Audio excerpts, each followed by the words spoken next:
Hello students, this is Richa Sharma. आप please मेरी video को लाइक जरूर कीजिए और मेरे चैनल को सब्सक्राइब नहीं किया हो तो सब्सक्राइब जरूर कर लीजिएगा और वीडियो को शेयर जरूर कीजिएगा। आज हम डिस्कस करेंगे हिडन क्यूरिकुलम और कोर क्यूरिकुलम हम पहले डिस्कस कर चुके हैं। अगर आपने वो वीडियो ना देखी हो तो वो प्लीज़ जरूर देख लीजिएगा। आज हम डिस्कस करेंगे हिडन क्यूरिकुलम होता है कि जहाँ पे एक लेसन्स को, कोर्सेज को एक पर्टिकुलर ऑर्गेनाइज्ड वे में पढ़ाया जाता है। वो फॉर्मल और नॉन इनफॉर्मल दो तरह से किया जा सकता है। फॉर्मल क्यूरिकुलम में वो सब कोर्सेज को, लर्निंग एक्टिविटीज को कंटेन किया जाता है और टीचर्स एंड स्टूडेंट्स को दोनों ही इन्वॉल्व होते हैं unintentionally, means they must have to attend this courses, this lessons. And informal curriculum is not formal as it is unwritten, unofficial and unintended. It is generally called as hidden curriculum as it is properly unplanned. इसको properly पहले plan नहीं किया जाता, but start करने से पहले उसको pre plan जरूर किया जाता है, बट एक प्रॉपर मैनर में क्यूरिकुलम में प्लान नहीं होता। It consist of those learning experiences. इसमें उन सब लर्निंग एक्सपीरियंसेस को लिया जाता है जो कि दोनों नेगेटिव और पॉजिटिव इम्पैक्ट डालते हों, स्टूडेंट्स में चेंजेस करते हों, जैसे कि उसके एटीट्यूड, बिलीव्स या वैल्यूज में, उसको हम हिडन क्यूरिकुलम में इंक्लूड करते हैं। इसके में डिटेल में समझेंगे। जैसे कि हमने ये ट्रायंगल की शेप में समझा है कि क्यूरिकुलम चॉइस, एक क्यूरिकुलम की चॉइस होगी। सिस्टम ऑफ वैल्यूज, किस वैल्यूज क्या कंटेन करनी है कि स्टूडेंट्स में ये वैल्यूज होनी चाहिए, और स्कूल फॉर्म की स्कूल उनको कैसे अपने क्यूरिकुलम में अरेंज करता है।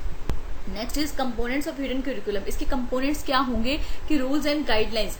हर स्कूल के कुछ रूल्स होते हैं, कुछ में सेम लगते हैं, कुछ में कुछ डिफरेंस होते हैं, तो ये हिडन क्यूरिकुलम के कंपोनेंट्स होते हैं। Policy development and implementation. Resources, कि हर स्कूल अपने के कुछ रिसोर्सेज होते हैं, वो अपने रिसोर्सेज को अकॉर्डिंगली ही यूज करता है। जैसे पीयर इंटरेक्शन, कि पीयर्स आपस में इंटरेक्ट कैसे करते हैं। Faculty and staff interactions, physical environment, कैसा इन्वायरमेंट स्टूडेंट्स को प्रोवाइड करवाया जाता है। नेक्स्ट इज कैरेक्टरिस्टिक्स, क्या होने चाहिए हिडन क्यूरिकुलम के, कि हमारा जो ऑब्जेक्टिव है वो प्रॉपरली फुलफिल होना चाहिए।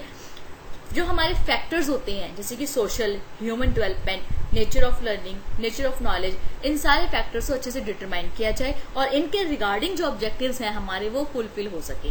क्या इंडिविजुअल डिफरेंसेस, हर पर्सन में डिफरेंसेस होते हैं, कुछ में पॉजिटिव पॉइंट्स ज्यादा होते हैं, कुछ में नेगेटिव पॉइंट्स होते हैं, तो उनके इंडिविजुअल डिफरेंसेस को समझा जाए और उनके अकॉर्डिंगली अगर चेंजेस करने पड़ते हैं तो वो किए जा सके।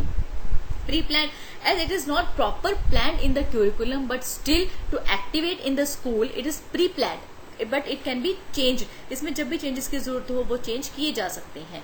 इट इज अ ब्लूप्रिंट, एक ब्लूप्रिंट की तरह काम करता है। It is a tool in hands of teacher. Describe environment in motion, कि उस इन्वायरमेंट को डिस्क्राइब करता है जिसको कि एक्टिवली स्कूल में ऑर्गेनाइज किया जा सकता है। और learning inside and outside of the school, it must be reliable, flexible and valid. If it is not reliable then there is no use of hidden curriculum.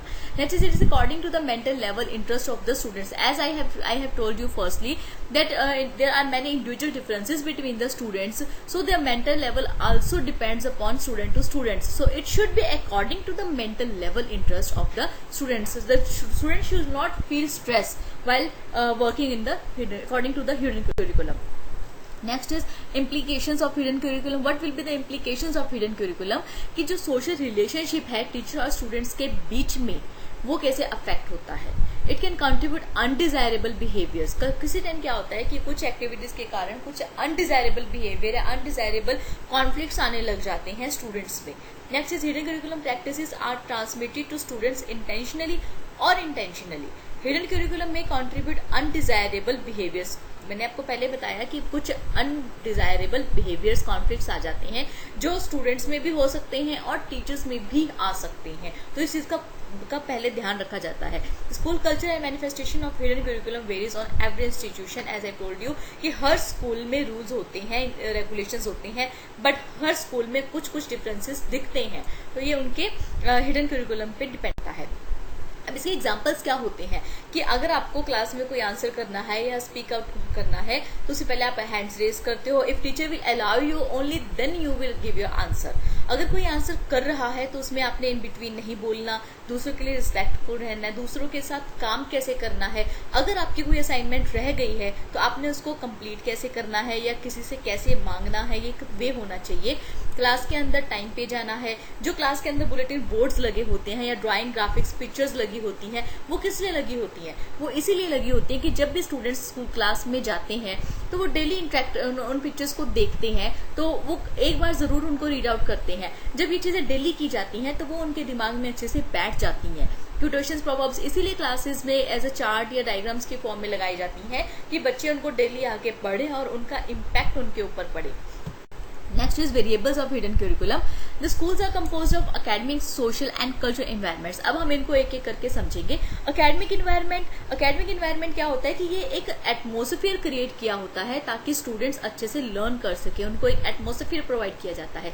अब हम देखते हैं कि जब बच्चे घर में पढ़ते हैं तो उनको वही काम जो क्लास में वो 40 मिनट्स में कर सकते हैं वो घर पे 40 मिनट्स में कंप्लीट नहीं कर पाते। रीजन कि उनको एक एटमोसफियर नहीं मिल पाता। स्कूल में उनको वो एटमोसफियर क्रिएट किया जाता है। इसमें वो सब कोर्सेज, लेसन्स लिए जाते हैं जो कि करिकुलम में, सीबीएसई रूल में या कोई भी बोर्ड है वो असाइन करता है। तो teachers and students are free to discuss and share their cultural experiences, कि वो अपने जो भी पॉइंट्स होते हैं वो उनको अच्छे से फ्रीली डिस्कस कर सकते हैं। कुछ प्रॉब्लम आती है उसका सोल्यूशन ढूंढ सकते हैं। Next is teacher and students make connections between real life situations and content of the lesson in order to be engaged in the subject matter, कि जो भी सब्जेक्ट मैटर के अंदर मटेरियल होता है, कंटेंट होता है, उसको रियल लाइफ सिचुएशन से कंपैरिजन किया जाता है ताकि स्टूडेंट्स उसकी वैल्यू को समझ सके। रियल लाइफ में जो उनको प्रॉब्लम्स आती हैं उनको सॉल्व करने में स्टूडेंट्स की हेल्प हो। जो एक ग्रुप बनाया जाता है लर्न करने के लिए ताकि उनके अंदर म्यूचुअल अंडरस्टैंडिंग बने, वो एक दूसरे के ऊपर ट्रस्ट कर सके, एक दूसरे की प्रॉब्लम्स को समझ सके। जो कोलैबोरेटिव ग्रुप्स बनाए जाते हैं वो एनकरेज करता है स्टूडेंट्स को कि वो अपने अंदर कोई किसी भी तरह की मिसअंडरस्टैंडिंग को क्रिएट ना होने दे। Students are encourage to ask questions after the discussions. जैसे डिस्कशन ग्रुप बनाया जाता है तो डिस्कशन के बाद वो अपने क्वेश्चंस भी क्लियर कर सके। Next is different techniques, references, approaches, instructional materials were used in teaching a particular lesson. एक पर्टिकुलर लेसन को पढ़ाने के लिए क्या टेक्निक्स यूज की जाती हैं उस चीज को ध्यान पे रखा जाता है। Next is institutional rules.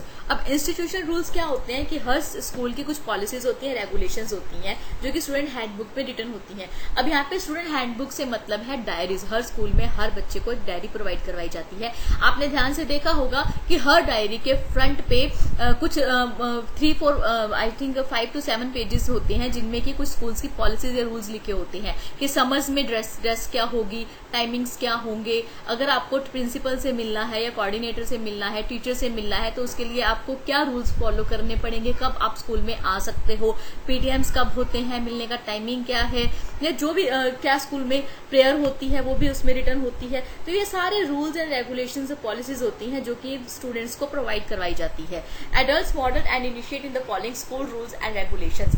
जो एडल्ट्स होते हैं उनको देखकर ही छोटे बच्चे अच्छे से उन रूल्स को फॉलो करना सीखते हैं। अब जैसे इंस्टीट्यूशन रूल्स होते हैं तो स्टूडेंट्स को डर होता है कि उन्हें कहीं प्रिंसिपल के ऑफिस में नहीं जाना पड़े। अब जब बस सिस्टम होती है स्कूल से घर और घर से स्कूल लेके जाने के लिए, तो वहाँ पे स्टूडेंट्स को डर होता है कि अगर हम मिसबिहेव करेंगे बस के अंदर तो जो हमारा बस कोऑर्डिनेटर है या जो भी फैकल्टी अवेलेबल है वो हमें बुलाएगा या हमें बस से निकाल दिया जाएगा। तो ये कुछ इंस्टीट्यूशन रूल्स होते हैं जो कि स्टूडेंट्स के अंदर अच्छे बिहेव करने के लिए, मेंटली उनको प्रिपेयर करने के लिए किए जाते हैं। Teachers Orient the class about the rules and regulations of the schools. Teacher इस चीज को ध्यान देता है कि स्टूडेंट्स अच्छे से रूल्स और रेगुलेशंस को फॉलो करें, और रिवार्ड्स और पनिशमेंट भी अप्लाई होते हैं ताकि वो रिवार्ड से उनको मोटिवेट किया जाए और पनिशमेंट से उनको रोका जाए।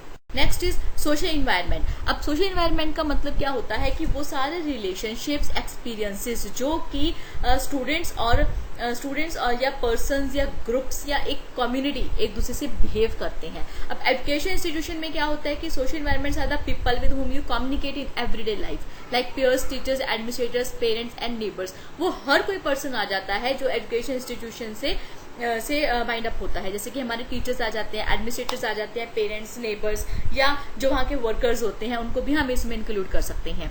स्टूडेंट टू स्टूडेंट रिलेशनशिप मतलब कि आप कैसे अपने जो आपका फ्रेंड है या आपका जो क्लास स्टूडेंट है, वो आप उसके साथ आप कैसे बिहेव करते हो, कैसे ट्रीट करते हो, अगर आपको उसकी हेल्प की जरूरत पड़ती है तो आप उससे कैसे अपने हेल्प मांगते हो, तो ये सब चीजें इस चीज में मैटर करती हैं। Willingness to try new activities की, जैसे जो भी एक्टिविटीज हिडन करिकुलम में इंक्लूड की जाती हैं या बच्चों को इंटरेस्ट क्रिएट करने के लिए एक्टिविटीज की जाती हैं, आप कितने विलिंगली उनमें पार्टिसिपेट करते हो। Experience in winning in games and other school competitions की आप विलिंगली एक्टिविटीज में पार्टिसिपेट भी करते हो और आप जीतते भी हो, और जीतने के बाद अपने दूसरे फ्रेंड से कैसे ट्रीट करते हो, ये सब चीजें इसमें इंक्लूड आती हैं। Next is school to teacher relationship, कि आपका टीचर जो है उसके साथ आपका बिहेवियर कैसा है और टीचर आपसे कैसे बिहेव करता है। ये दोनों बोथ साइड होता है कि अगर आप टीचर से कुछ outside of the class hours कुछ पूछते हो या कोई अपनी प्रॉब्लम लेके जाते हो, तो वो आपसे कैसे उसका सोल्यूशन आपको प्रोवाइड करता है या कैसे आपसे बिहेव करता है उसके रिगार्डिंग, और टीचर आपसे कैसे बिहेव करता है कि उनके गेस्चर्स कैसे होते हैं, टीचर स्टूडेंट्स के लिए क्या कंसर्न दिखाता है कि वो दूसरे स्टूडेंट्स से या कुछ सिलेक्टेड स्टूडेंट्स से तो अच्छे से बात नहीं कर रहा, तो ये सब चीजें इसमें ध्यान रखी जाती हैं। अब टीचर का जो ड्रेसअप होता है, वो गेटअप होता है, वो स्टूडेंट्स के ऊपर बहुत ज्यादा इम्पैक्ट डालता है, इसीलिए कुछ स्कूल्स में टीचर्स के लिए एक प्रॉपर ड्रेस कोड होता है जिसमें कि वो उनको वही ड्रेस कोड में स्कूल आना होता है। Next is cultural environment. अब cultural values are the commonly held standards of what is acceptable और अनएक्सेप्टेबल, इंपॉर्टेंट और अनइम्पॉर्टेंट, राइट और रॉन्ग, वर्केबल और unworkable etcetera in a community और सोसाइटी। अब सबको पता है कि कल्चरल एक्टिविटीज में हर कल्चर का अपने अपने डिफरेंट कुछ फंक्शंस होते हैं, जहाँ पे कि उन सब चीजों को ध्यान में रखा जाता है कि किसी की भी रिलेशनल जो भावनाएं हैं उनको इम्पैक्ट ना किया जाए, और स्टूडेंट्स को एनकरेज किया जाता है कि वो ज्यादा से ज्यादा कल्चरल एक्टिविटीज में पार्टिसिपेट करें। नेक्स्ट इसके एडवांटेजेस क्या हैं हिडन करिकुलम के, कि ये स्टूडेंट चाइल्ड्स को बेटर लाइफ के लिए प्रिपेयर करता है, जैसे कि उनको कैसे बिहेव करना है, उनके भी कम्युनिकेशन स्किल्स को अच्छा करता है। Learners can learn social skills in better way, as I told you. The use of cooperative learning techniques will make the teaching and learning process effective. अगर बच्चे कोऑपरेटिवली काम करेंगे तो obviously teaching and learning process effective बनेगा।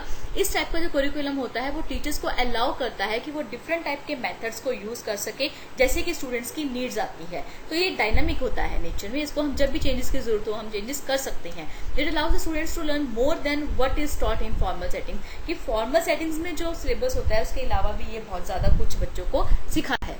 इसके कुछ disadvantages भी हैं, जैसे कि rules and regulations are not clearly defined, it is not planned in the curriculum, but still rules and regulations जो है वो इसकी क्लियरली डिफाइंड नहीं होती।